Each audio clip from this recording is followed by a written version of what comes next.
Hello, this is Amira Armond with CUI Solutions, an authorized C3PIO. And we also have Mark Hapeman, who I figured would be the perfect person to join me on this scoping conversation because he's about to go through the CCP course with Edwards Performance Solutions. So, hi, Mark. Hello, everyone. All right, so today's topic is, do I even have CUI? Because this is a series about scoping according to the final CMMC rule. But before we get into which assets need to do what security requirements, we need to figure out what we need to protect. All right, so I'm going to share my screen real fast. That is something that we are asked frequently at CUI is how do I know where I have CUI and what is CUI? Absolutely. Okay. And if you ever watched a video that I make, paintbrush is a necessary part of it. So first off, I want to kind of talk about the various types of data that CMMC is trying to protect.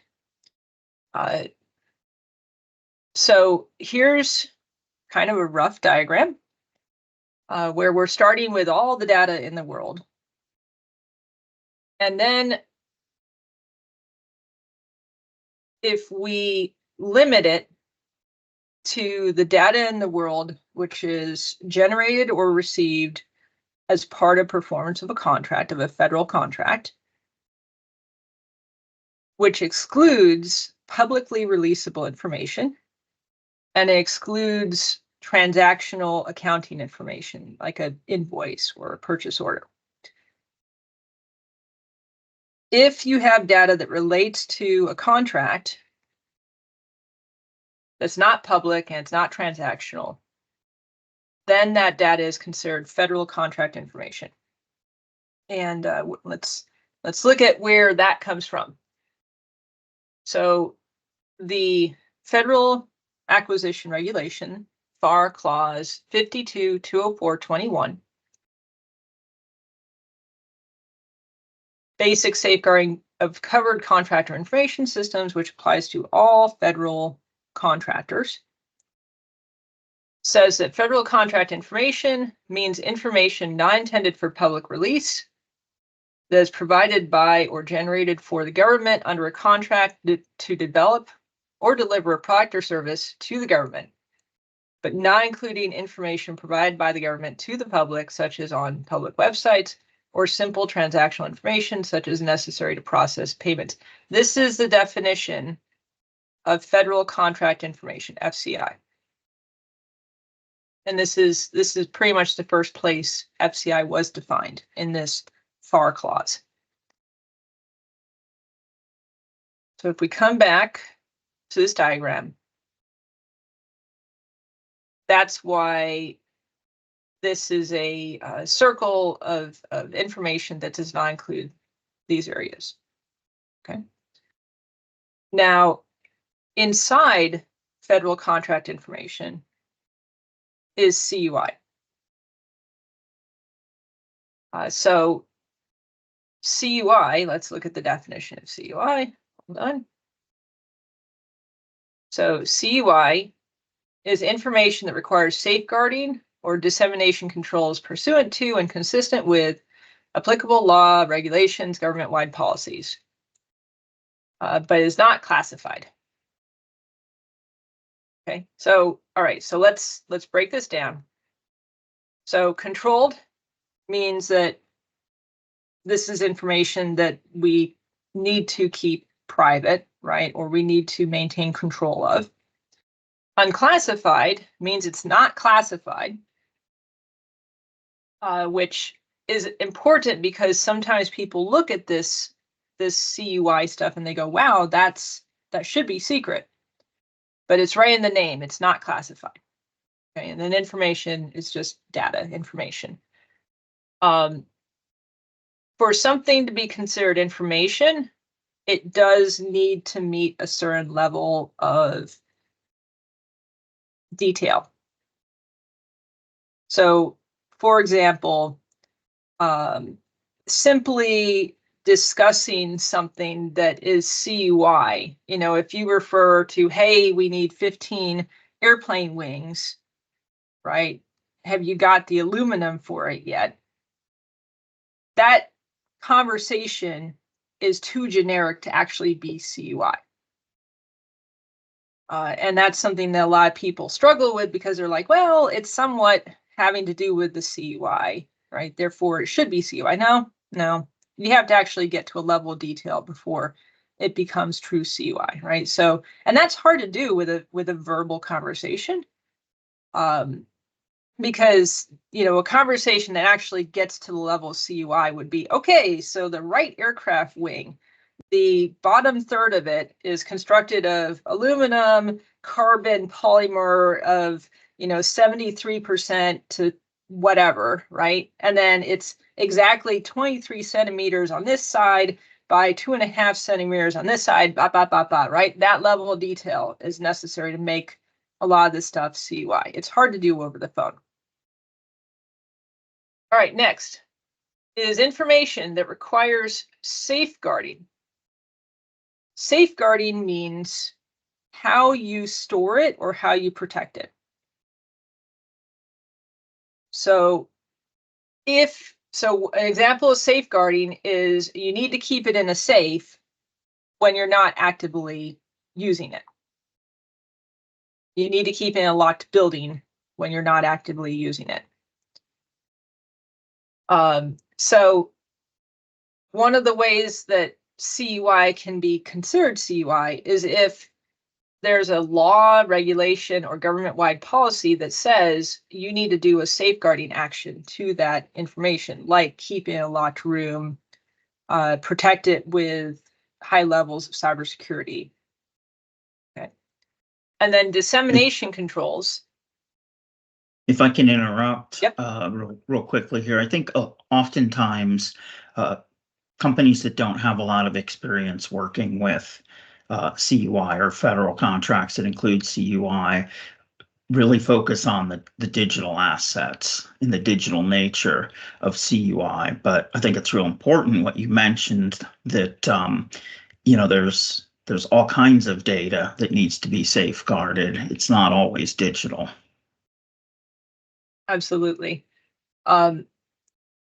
Ironically, in my review of the different types of CUI out there, there's actually not a whole lot of regulations that require safeguarding of CUI compared to the dissemination part.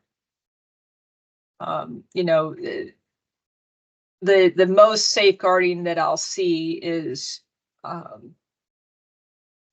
controlled technical information needs to be protected with, NIST SB 800-171, those 110 requirements.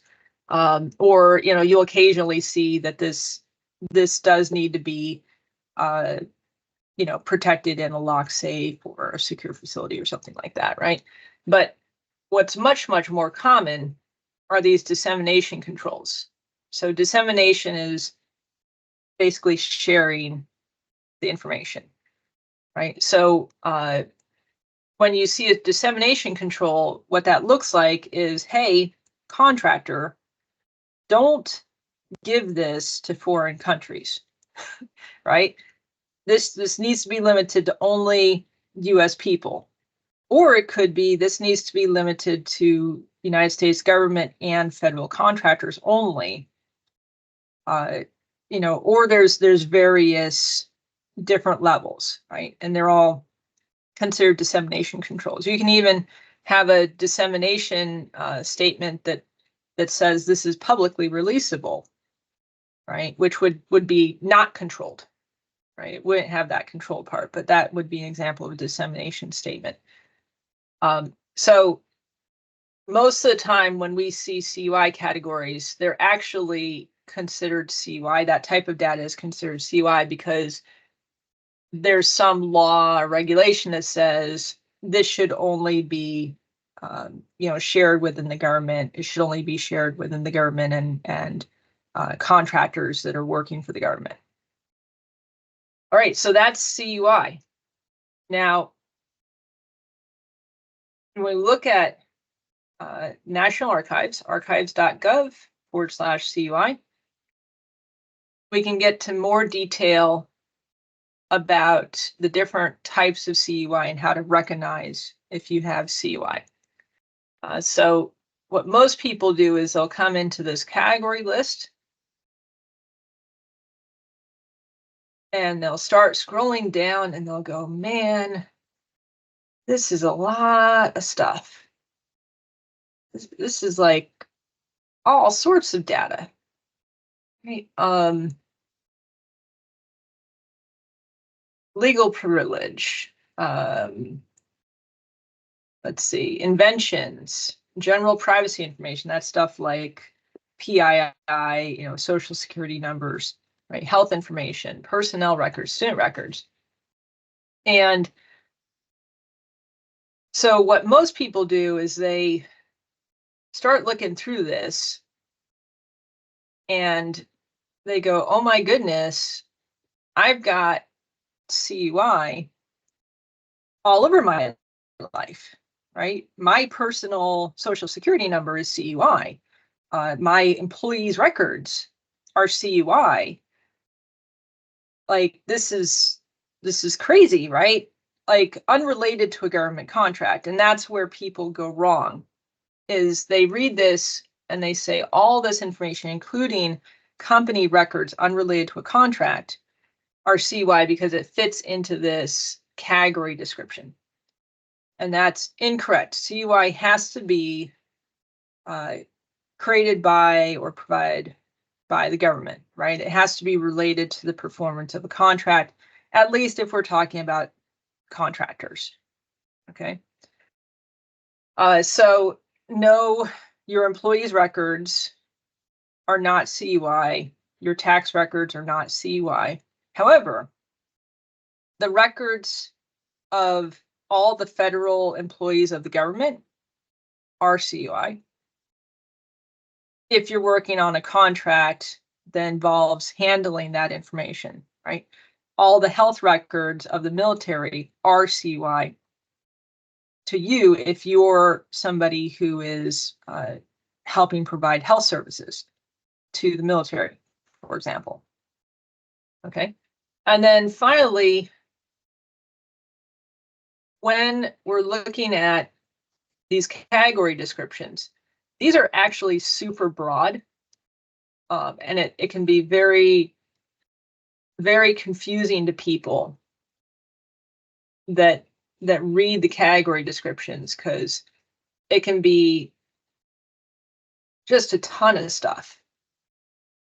And what you actually need to do, and this is getting to the point of, you're an expert at this topic, right? You're a professional serving a company or helping companies with CMMC, is you actually want to keep going down and you want to find the actual legal regulation, right? That government-wide policy, that rule, that regulation that says that this type of information needs to be protected.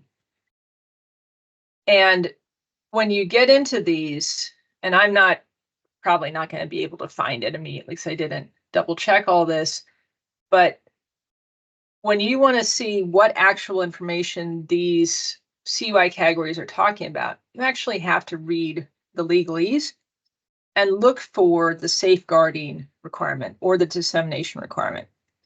And in that sentence that talks about this can only be shared within the government and only to other contractors, or maybe it needs to be kept within the United States control, you'll see a definition of the type of information they're talking about, right? So they'll say this exact thing, student records related to government funding. If it's student loans provided by the government, that needs to be protected, right? Okay, well, now we actually know exactly what it's talking about. It's not all information. it's only that little subtopic. And you really do need to get to that level to know if what you're dealing with is CUI. That's the third level of expertise. So I'm going to show you this hopefully funny little graphic. Right, so here's the 3 levels of CUI expertise. When you first start, you're looking at the National Archives and Records Administration, and you're going to the category list, and you go, oh my goodness, all right, all those categories are CUI. And then you get to the next level, which is, wait, they have to be related to a contract. They have to be part of the deliverables of a contract. Right? It's not all information that has to do with health. It's not all financial information.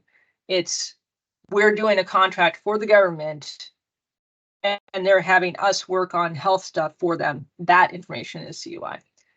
And then you get to the expert level, which very few people are at this expert level, which is you've actually read the legalese and you found that requirement to limit dissemination or safeguard a specific type of information.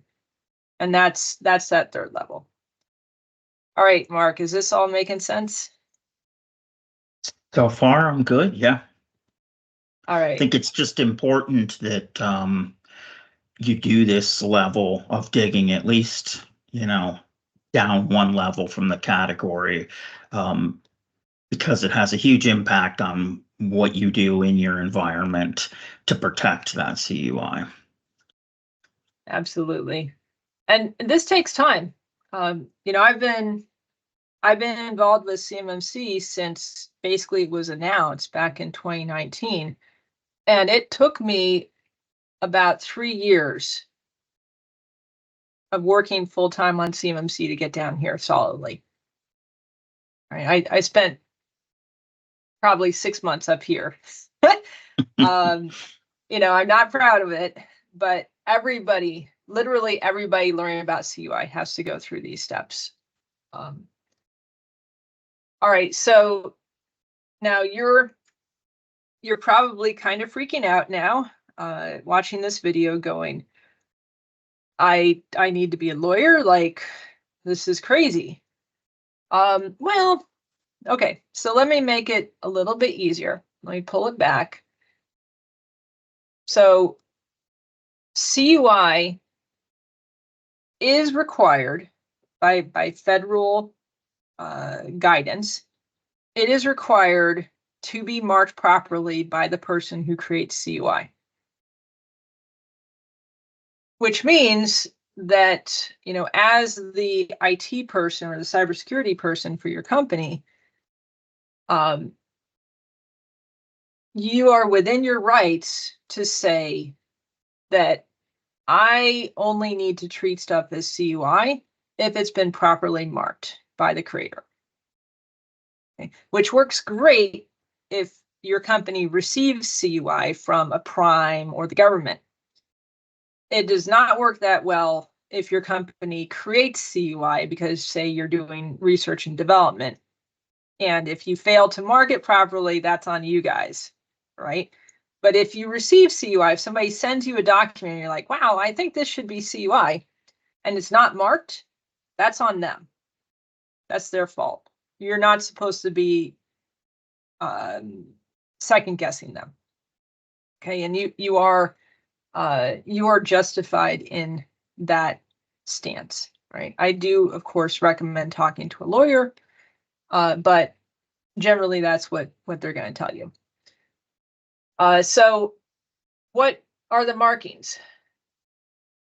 You want to see CUI at the top and the bottom of the document. I think that is the barest minimum for the DoD to mark CUI top and bottom. Okay, what you really want to see is this area here that's called a designation indicator. And that is super important for CUI so that you know who's in charge of it, where it came from, who you talk to, who's the point of contact, what type of category it is. Is there dissemination control, right? So FedCon means federal government and contractors only, for example. This CUI category is privacy information, right? So although there is actually a government guide that says that this designation indicator is not wholly required, it should be there. It should be there. And the CUI program is almost impossible to manage if you don't have this there, because then people are just putting CUI on documents willy-nilly and they don't know why they're doing it. And you need this level of detail to know what's going on. Yep. If I can ask a question about that, do you find that that level of detail is making it down to maybe the sub of a prime or the sub of a prime? Is it flowing? This is the most messed up part. What should you do? What should you do if you aren't getting this kind of information? Well, it depends. You can always, if you're the sub or the sub, you can always reach to your next level and say, hey, we're trying to do this stuff right. We're trying to understand what is CUI. Can you be clear? Okay. In a lot of cases, the people that try to do that, they do not get anywhere. Okay. Now I wanted to show you, hold on. So there is a document that should exist, doesn't always, but should exist for contracts that include CUI. And it's called a Contract Data Requirements List, CDRL. And this is a publicly released one for training purposes that I'm showing you, okay? It's really hard to find these out in the wild. So this is an example of an actual government contract. And it basically has one page per type of controlled information. And this is not only for CUI. This could also apply to other types of sensitive information, potentially classified information. But I'm not an expert on that little topic, so I might be wrong. But I think that's the case. So with a CDRL, you'll essentially have one page per type of sensitive information. And the government is supposed to identify the type of data and then identify whether there's a distribution statement, right, which is a dissemination control, or other information about that type of data. So in this case, we've got highlighted here, right? So we're saying the CDRL is saying you need to protect logistics product data. It needs to be distribution limited in the following way, right? DoD contractors only. It might give you a little bit more detail, but that's pretty good, right? Like if I was a contractor and I got this, I'd be over the moon happy because this is far more than most contractors get. And generally only the prime gets a copy. Now, it is a responsibility of each level of the contractor to preserve those CUI markings as they go down the chain. And it is, and of course, I've heard horror stories where somebody is sending, say, ITAR documents to their subs, and the sub goes, whoa, what are you doing? Like, you just emailed that to me, clear text. This is not what you're supposed to do. And they go, okay, hold on, let me fix that. They come back, they just erase the part that says it's ITAR data and export controlled and then resend it, right? Which is horrible. But it actually happens, right? And again, that's a lawyer situation, talking to your prime. But this is this is ideal, and I think that every contractor should be trying to have a conversation, along the lines of, hey, could I get this CDRL? Right? We don't have one yet. Could we meet and make one, please? And get that information. And you really need this if you're creating information, right? Which in this case, this example, the contractor probably would be creating this information. Now, I wanted to show you another publicly released CUI document. So this, you see the stripe through.